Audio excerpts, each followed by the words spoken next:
Tormented by a deranged ex. My family's years of harassment. My name is Jake Thompson, and I'm a pretty odd guy. I have borderline social anxiety. I'm as athletic as a potato and have no interest in drinking, sports, or other activities that bring men together. I'm decent looking and thin despite never exercising, but my main asset is that I'm smart. In fact, I'm very smart and unlike many smart people, also perceptive. Despite my borderline social anxiety disorder and the fact that I skipped one grade in elementary school because of the neighborhood I lived in and the schools I went to, I didn't fall behind when it came to sex education. I lived in a middle-class neighborhood. I don't know if that was the reason, but there were a lot of beautiful women around my age.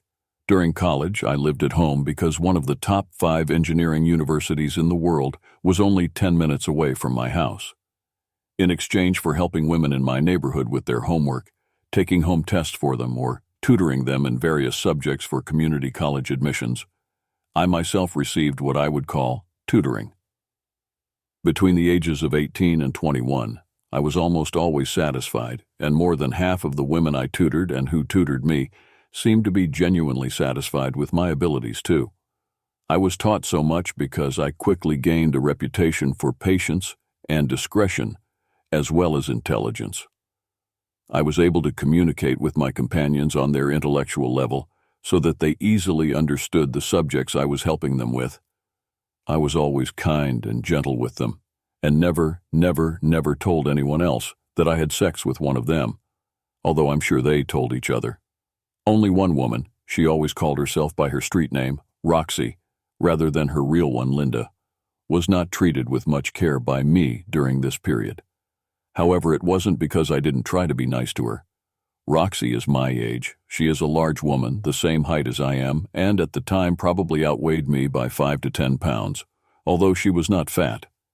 Roxy was very active. She was also athletic, playing softball and basketball in several leagues. Although she was not particularly educated, she was not stupid, and had more ambition than most people in our neighborhood. Her main goal was to own a studio or website. I tutored her mostly in math and business, which would help her achieve that goal.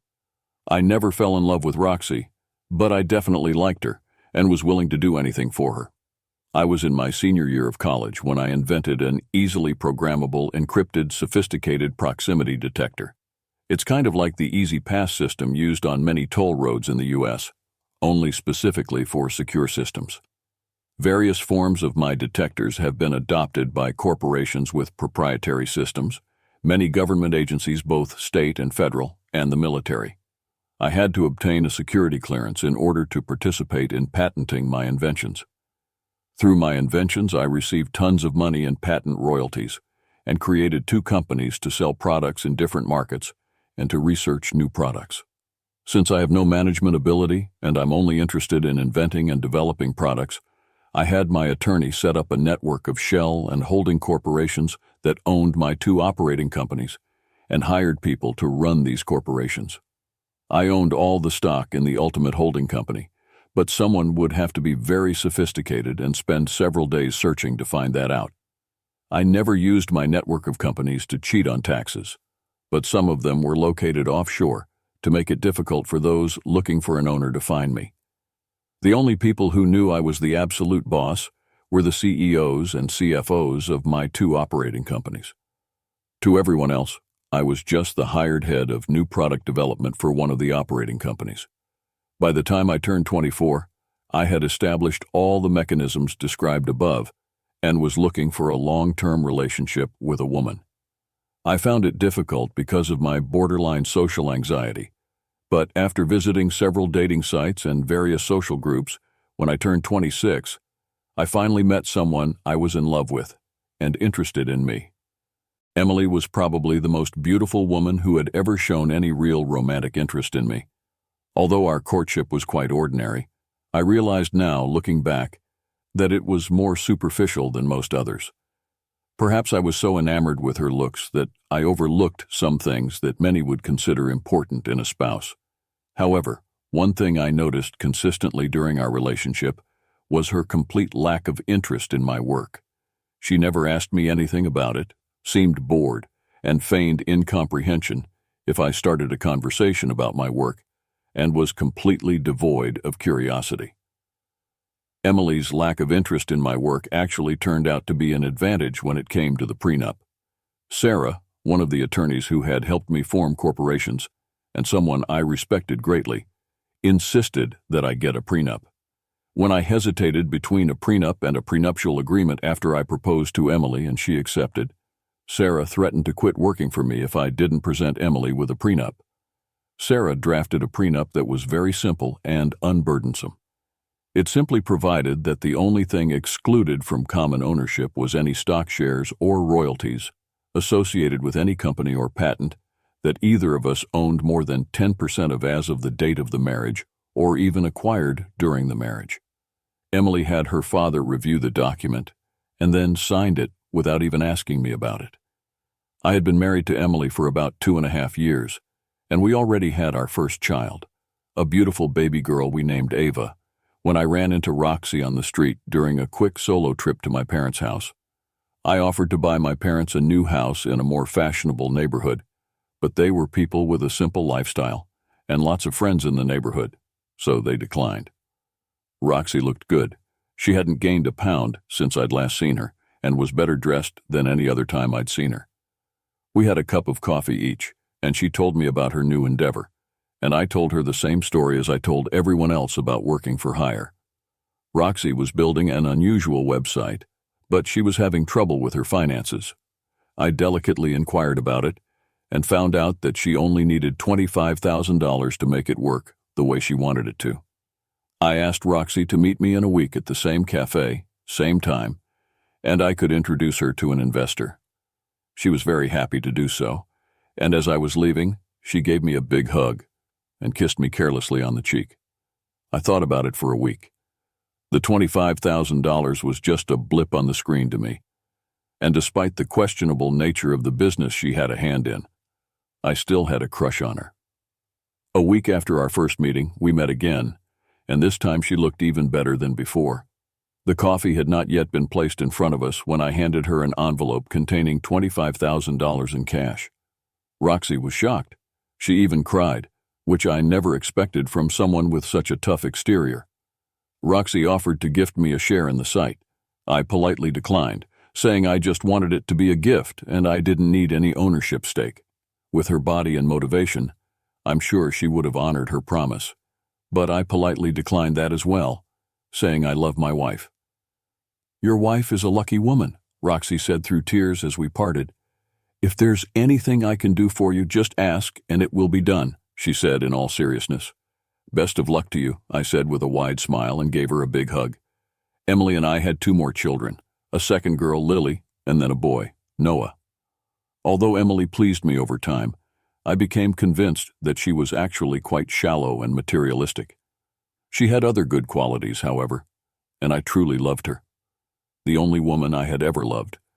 Even more important to me was that she gave me 3 wonderful children.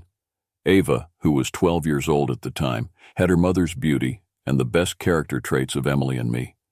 She was as smart as I was, tested at the same level of genius as me, but was infinitely more outgoing. 10-year-old Lily was also a beautiful girl, though unfortunately for her, she inherited some of my traits that, while not homely, were not in the same class as Emily's or Ava's. However, Lily was the most caring, loving, and empathetic person I'd ever interacted with, and could light up any room with her mere presence. She also didn't hide when her brain shut down. 8-year-old Noah was just a fun kid. I don't know where he got it from, probably from Emily, but he was a real athlete. I got interested in baseball and basketball just so I could have a healthy discussion with him about his favorite activities. He never had a bad word to say about anyone, was always in a good mood, and got along great with both of his sisters, and they with each other. You would think that with such wonderful children, I would think Emily would be a great mom. Unfortunately, that was not the case. The main conflicts that Emily and I had were related to parenting. I'm not sure what it was, maybe just a green-eyed jealousy monster, but Emily had a bad relationship with Ava. She was too hard on Ava, and sometimes cruel in her comments. I had several fights with Emily right in front of Ava when Emily treated her badly because I just couldn't take it. By the time Ava turned 12, it got to the point where Ava never went anywhere with her mother unless I went with her too. This became a real problem. When one summer Emily wanted to take the kids for a week at the lake house her family had when I needed to work. It took all my powers of persuasion to convince Ava to go with her, and a real confrontation with Emily to make sure she would treat Ava well during the trip. Although Emily was better with Lily and Noah than she was with Ava, she had her moments with them as well.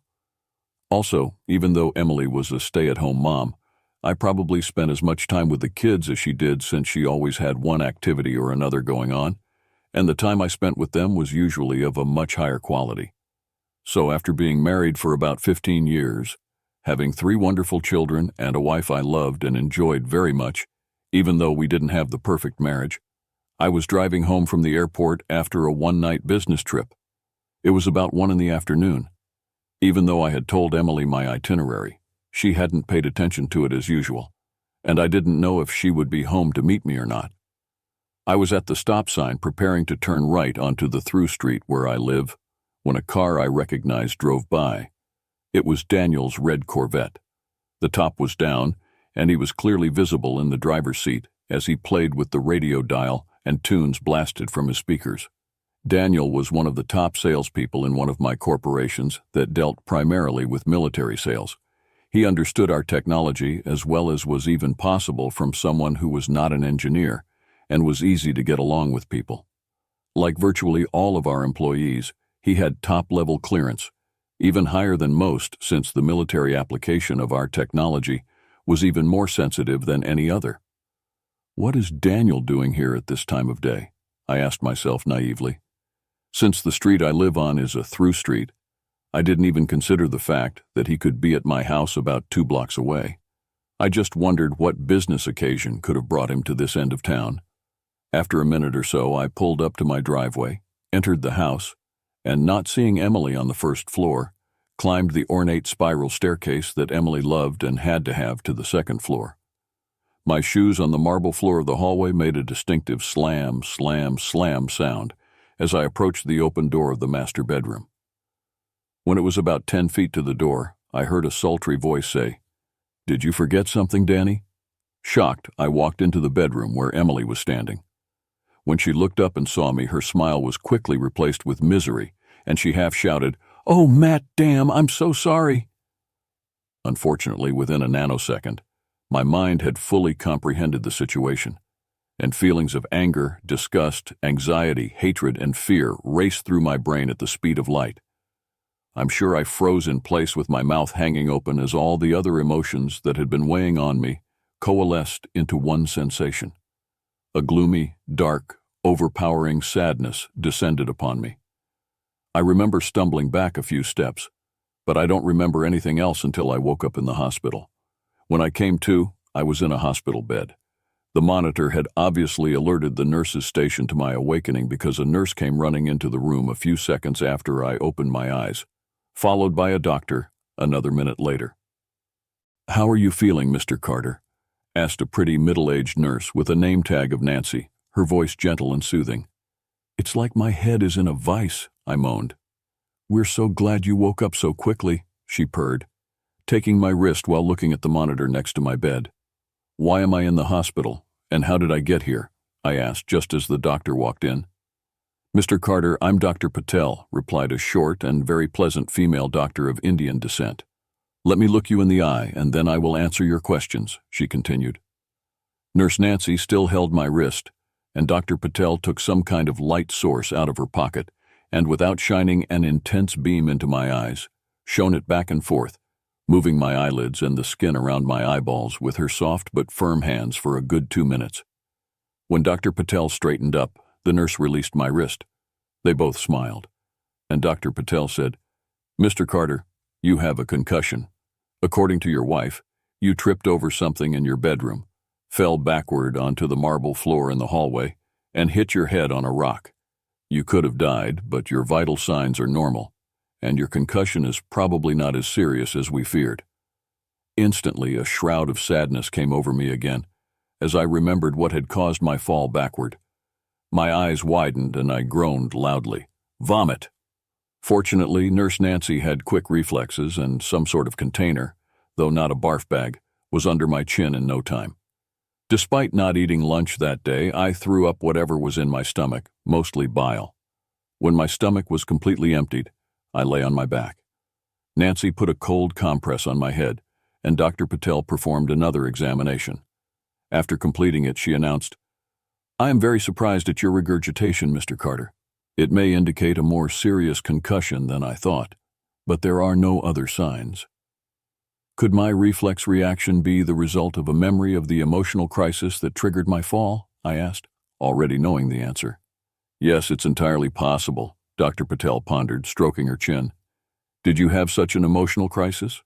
Yes, I replied sullenly. I didn't react very emotionally to my wife cheating on me. I snorted after a moment's hesitation.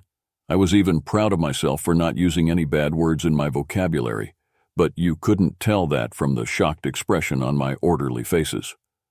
By the way, I continued wryly, not waiting for an expression of pity from either of them or myself, where is my faithful bride? Well, she was here, but she left to pick up your children from school, Nancy replied, beginning to regain her composure. I looked at my watch. It was 3:28, so she was probably picking them up right now. Have you eaten recently? Asked Dr. Patel, her expression serious.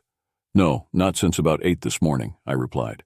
Since your regurgitation was obviously emotional and not caused by a concussion, I strongly suggest you take something to your stomach, especially before your wife gets back with the kids, she said.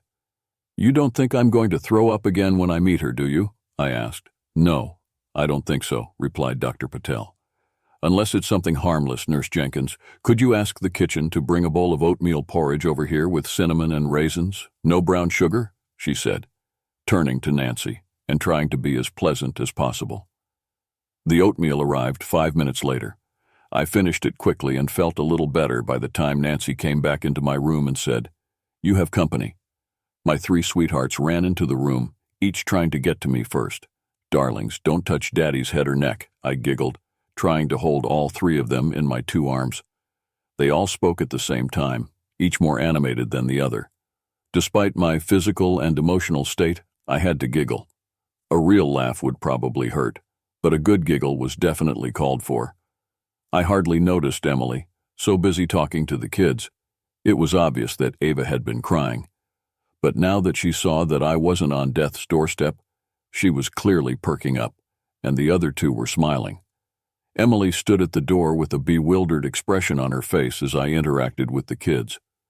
I avoided talking about my injury as much as I could, and turned the conversation to what they were doing yesterday while I was out of town, and what they were doing today. Emily entered the conversation a few times with questions or comments, but I just ignored her and didn't make eye contact. After about 15 minutes of fun, I noticed Nancy say something to Emily. After a minute, Emily announced, Kids, Daddy is still sick and needs to get better, so we have to leave now. Kiss his hands goodbye, and we'll visit him again tomorrow. The kids kissed my hands and waved goodbye as they left. Ava was clearly better than when she'd arrived, and Noah seemed fine. But now when I got a good look at myself in the hospital bed from the outside, Lily started crying and turned her head sharply as she walked away, obviously trying to hide her tears. After the kids left, Emily called out to them, Meet Mom in the elevator lobby. I'm going to talk to Daddy for a few minutes. Emily turned and walked over to me. I didn't have time to fully think through my reaction, and obviously at this point I couldn't act out the scenarios I had already thought of, so I just closed my eyes and listened. Matt, I'm so sorry you had to see me like this. I didn't want you to find out. I'm sorry that I'm, well, not the wife you have a right to expect from me. I really hope that when you're better, we can talk things over. She told me with a note of moaning and sobbing in her voice, but no real tears. Getting absolutely no response from me, she said, You might want to talk tomorrow. If you want to, just give me a call. Her last statement was telling in itself. She obviously wasn't interested in coming to see me in the hospital. I would have to ask her and talk to her, or she wouldn't have come. Dr. Patel came in again about 20 minutes after Emily left. After another examination, she said, You don't seem too upset after talking to your wife. I didn't talk to my wife, I brushed it off. However, while I still feel deep sadness over the loss of my previous life, I am quite confident that I will be able to transform my emotions into action. I will no longer feel nauseous. That's good, she said with a smile. Doctor, how long do you think I should stay here? I insist that you stay one more night after tonight, but after that, if your examination is good, you can leave. But you must limit your activities for at least a week, and certainly not come into the office for at least 3 or 4 days. I insist, she replied in as firm a voice as only a woman 5 feet tall could do. I promise, I grinned, then reached out and took her hand. That is, I promise on the condition that you do not tell my wife that you will release me on Friday morning. Of course, I can't ask you to lie to her, but if she even inquires, can you hint that I'll have to stay until Saturday? I think I can do that, laughed Dr. Patel. As long as I don't have to outright lie and answer to a direct question, I'll tell Nurse Jenkins the same thing. I ate a heavy dinner, called my parents, whom Emily had not contacted for obvious reasons, called my assistant at home, and asked for a pad and pen. I felt too out of sorts that night to write down everything I needed to do, but the next morning, I would definitely be ready to start planning my actions. Emily showed up again with the kids around 4 p.m. on Thursday afternoon. As I had suspected, she hadn't bothered to visit me earlier in the day, and I certainly wasn't going to call her. Although Nancy said she had called the nurse's station once to inquire about my well-being, by the time the kids arrived on Thursday, I was feeling much better. This was not only because I was recovering, but also because I had had a very productive day. I had several people from my office visit me, as well as my attorney, Gail, who had drafted the prenup, and my parents had lunch with me. However, none of what I did had anything to do with my proximity sensor research. It all had to do with planning the rest of my life outside of work. After a wonderful half-hour session with the kids, as I had asked Nancy to do earlier in the day, she came in and told me I needed to rest. Emily did the same thing she had done the first day, but this time I kept my eyes open when she talked to me. "Honey, you never called today for me to come over and discuss our situation," she said in a soft voice. "I guess I wasn't important enough to you to know if I was dead or alive until I called, huh?" I shot back, trying to minimize the sarcasm in my comment, but probably not succeeding. "That's not fair, honey," she replied softly. "I didn't want to bother you if you didn't want to talk." "I'll probably want to talk this weekend, Emily," I said in an acidic voice, "after I'm released." "Matt, again, I'm really sorry. I really hope we can get through this," she muttered. Then she took my hand and kissed it. I didn't react in any way. "Bye," she said modestly as she waved me off on her way out. Of course, I didn't lose sight of the fact that she never once said she loved me, nor did she intend to end her affair with Roger Mayfield. The only sign of real grief I could feel was that she'd been caught. The other 10% of my plan that I hadn't yet perfected was now easy to come up with. Just before visiting hours ended, Emily's father and mother came to see me. I was a little surprised until they revealed the reason for their visit. Apparently, Emily felt that it would not be good if she was the one to threaten me with losing the children in the event of our divorce, so she had instructed her parents to do so. "Emily told us about her big mistake," her mother said, holding my hand. "Oh, really? What is it?" I asked wryly. After a long pause, her mom replied, "You know very well that she was the one who caused your accident. I just hope you can find it in your heart to forgive her. Matt, you're such a good man and a loving father, and I know it would destroy you if you weren't there for your children every day." "You're certainly right about that, Ruth," I said in a somber voice. The gloominess was only a pretense. The most important thing in my plan was to get sole custody of the children. A few more minutes later, after Emily's parents had given me the message I was sure their daughter was supposed to give me, they left. All doubt about what I was to do was gone. Friday morning, Dr. Patel gave me another checkup and then signed my release papers. "Remember to take it easy for at least a week," she said. "Scout's honor," I said, giving my semblance of a Boy Scout salute. Having never been a Boy Scout, I don't know how close I was, but at least she laughed. I thanked Nancy and offered her $500 cash, which she had to refuse, so I gently hugged her and left with my assistant Jack by 10 a.m. Getting back at Roger Mayfield would have been very easy. I could have just fired him, but that would not have been enough revenge for me. I needed to destroy his career. If he had just found another job in a related field with almost the same pay, what kind of punishment would that have been? I needed to make him lose his security clearance. That would make it impossible for him to get a job even close to the remuneration or prestige he currently enjoyed. After consulting with Gail and the divorce specialist she recommended, and after getting Roger's bank account information from the payroll department since his paycheck was being transferred directly, all I had to do was meet with Jessica. Why her? She would help me get sole custody of the children. My assistant drove me to Jessica's office, but I asked him to wait in the car. Even though Jack would be completely in on all my plans, I needed to talk to Jessica alone. I called ahead, but Jessica was still surprised and excited to see me. "Wait, Jessica," I laughed. "I have a concussion and I can't hug you as tightly as I'd like. Why don't we just kiss each other's hands?" "You bastard," she giggled. "You probably only got a concussion so I couldn't tear you apart." We exchanged hand kisses, a very unsatisfactory greeting, but it had to do. Jessica looked well. She was dressed very stylishly, but professionally, and looked like she hadn't gained a pound since she was 18.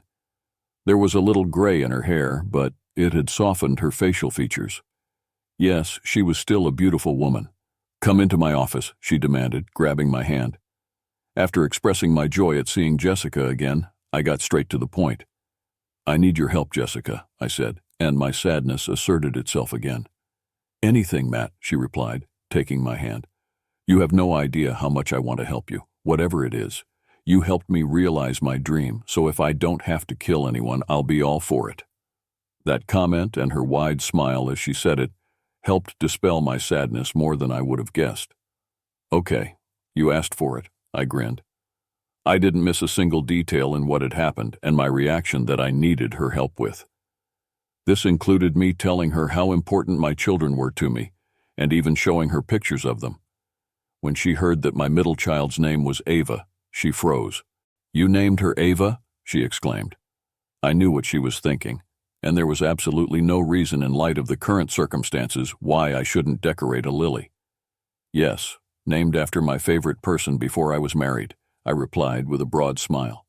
She choked, started to cry, and between sobs she wailed, "You bastard! I've only cried twice in the last 10 years because of you." I smiled, squeezing her hand. "Hey, tears of joy are great. I could use some right now."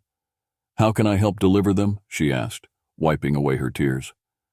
"I need you to post videos of my wife on your website and transfer the money for them to her bank account." When she recovered from the initial shock, we discussed the situation comprehensively. She had many good suggestions, and one impressive one. "You have to make sure that it can never be traced back to you, and someone can find out that you and I had a previous connection," she said. "Is that what you call it, an association?" I laughed. "Shut up," she giggled. "It's my turn to teach you.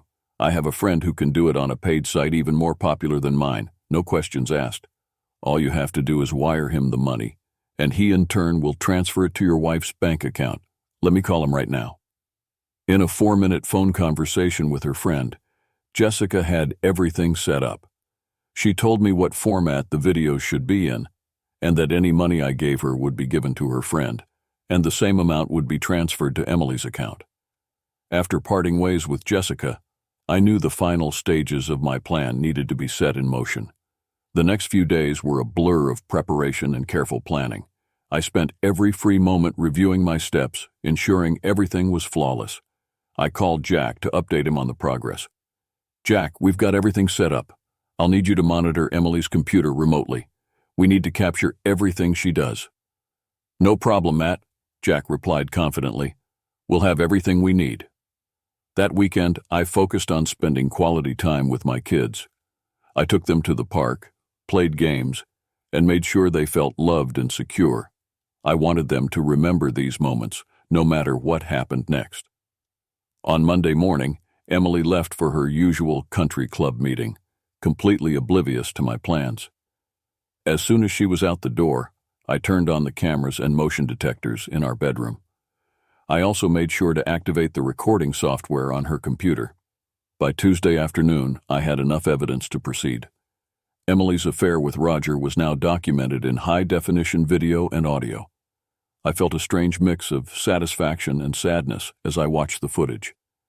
This was the woman I had loved, the mother of my children, betraying me in the worst possible way. I uploaded the first video to the website Jessica had set up and transferred the money into Emily's account. It was a seamless process, and within hours, the video was live for paying customers. Over the next 2 weeks, I repeated this process twice more. Each time I felt a bit more detached, a bit more resolute. The final piece of the puzzle was Roger Mayfield. I arranged for another shell corporation I owned to wire $10,000 to his bank account. Then I contacted the security agency overseeing our company's clearances and requested a thorough check on Mayfield and his department. This was standard procedure, but I knew it would be the final nail in his career's coffin. When the security check occurred, Mayfield was caught off guard. The investigator had an unpixelated copy of one of the videos, as well as his bank statement showing the deposits from the Cayman Islands. The polygraph results and the interview transcript painted a clear picture of his guilt. "Mr. Mayfield, do you have any activities outside of work that someone could blackmail you with?" the reviewer asked. "No, I don't think so," Mayfield replied, his voice shaking slightly.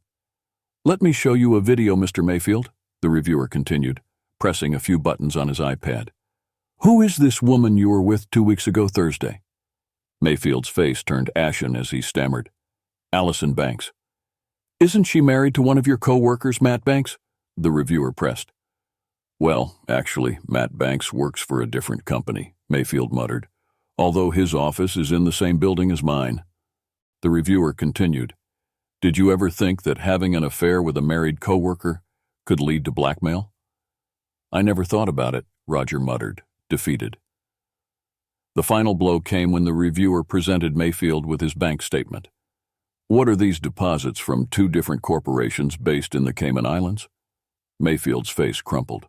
"I don't know. It must be some kind of mistake." "A mistake by 2 different companies from the Cayman Islands whose owners we have not been able to ascertain?" the reviewer challenged. "Yeah, someone is setting me up," whined Mayfield, clearly frustrated.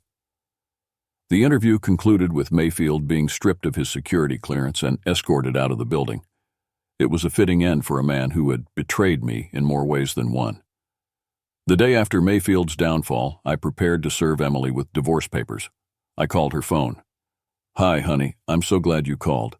Do you want me to come over to your place?" she sang out, clearly oblivious. "That won't be necessary," I replied coldly. "They let me off early, so I'll pick up the kids and then take them for milkshakes. We'll be home around 5:30. "Oh, honey, I should make you a nice homecoming dinner," she purred, trying to sound cheerful. "Just don't ruin their appetite," I interrupted. "Thanks for the parenting advice," she snapped back sarcastically. "I'll see you at 5:30, I said, hanging up. That evening, after the kids had their milkshakes and were in high spirits, I broke the news gently. "Kids, I want you to know that some things are going to change in the future, and it's not your fault." Amber, always the perceptive one, immediately caught on. "If you and Mom get divorced, I'll live with you," she said softly. "You're getting divorced?" asked Ava, her eyes wide with worry. "Let's not rush things," I said, trying to calm them down. "Mom and I are having some problems, but I want you to know that no matter what, we both love you with all our hearts." Amber shook her head. "You love us, but does Mommy?" "Mom loves us, Jerry," she snapped at her brother. I put my hand on Amber's arm. "Honey, I know that Mommy loves you all. Sometimes she just doesn't know how to show it. Let's not think badly of her and hope things get better." When we got home, Emily was waiting. As soon as the kids were in bed, I walked into the guest room. "Don't you want to talk?" Emily asked, standing in the doorway. "My head is splitting from the concussion, and I just need to take some pain pills and get some sleep," I replied, swallowing 2 Tylenol and closing the door. "I'm ready to talk anytime," Emily said as the door closed behind her. The next few days were a whirlwind of preparation for the mediation. Emily and I agreed to let a former family court judge mediate our custody agreement. We both knew this was the best way to keep the details private and avoid dragging the kids through a lengthy court battle. The mediator was thorough, interviewing each of the children privately. Amber spent over an hour with him, and when she came out, she gave me a thumbs up. I felt a surge of hope. The mediator's judgment came swiftly. Having reviewed all the evidence and considering the best interests of the children, I award sole custody of all 3 children to the father, Matt Banks. I also find that the agreement entered into by the parties prior to the case being referred to me is reasonable and in the best interest of the children. Emily and I both cried for different reasons. The ride home was somber. I was in no mood to gloat, and she was despondent. That night, when we told the kids, Jerry and Ava were saddened and hugged Emily sincerely. Amber gave her a formal hug. I only said nice things about Emily and told them what the visitation would be like. I bought another house for Emily less than a week after the hearing, and she moved into it within the 2-week time frame we had agreed upon. The kids, her parents, and I helped her move. Despite everything, I wanted to ensure the transition was as smooth as possible for the kids. When the divorce was final a few months later, I threw a victory party at the house to thank everyone who helped me, as well as my close friends and parents. I didn't explain to the kids what the purpose of the party was. I just said it was a celebration in general. Amber, now 13, guessed it just before the guests arrived. "Daddy, how glad are you that the custody agreement turned out the way it did?" she asked. "I'm very happy, Amber. Why do you ask?" I replied. She smiled broadly. "I knew it would work out. I told the mediator that I saw Mom and that guy Roger doing it in our house when I came home sick one day. It had a terrible effect on me." "You saw them?" I replied, stunned. "What difference does it make? She was cheating. I would have refused to go with her if she had been awarded custody of me. And I knew it would be better for Jerry and Ava if they stayed with us," she concluded with a wide grin.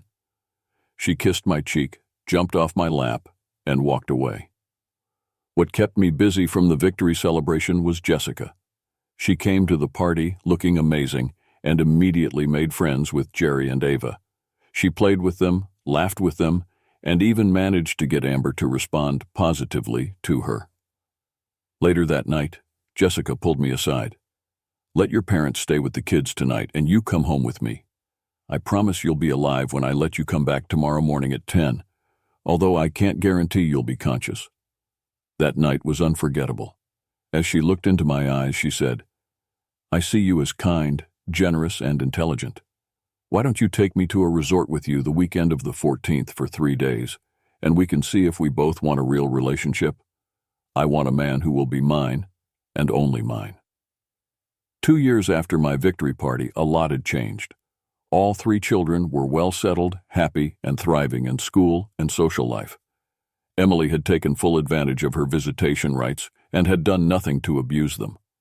Amber had a much better relationship with her now than when we were a family. My business was thriving, and I was making more money than ever. Roger Mayfield had left town shortly after the victory party and took a job as an entry-level salesman at a non-tech firm on the West Coast. The kids had grown to see Jessica more as a friend than a mother, but they really enjoyed her company. After 2 years, Jessica decided we should be exclusive. She sold her website and moved in with us and the kids. She didn't want to get married, but she only wanted me and wanted to fulfill her duties as a friend and mother to the kids, while running a small company selling specialty clothing online from an outbuilding I added to the house for that purpose. I asked myself, am I the most satisfied man in America? Thanks to everyone who supported me through this journey. I hope this story helps anyone going through a similar situation to know they are not alone.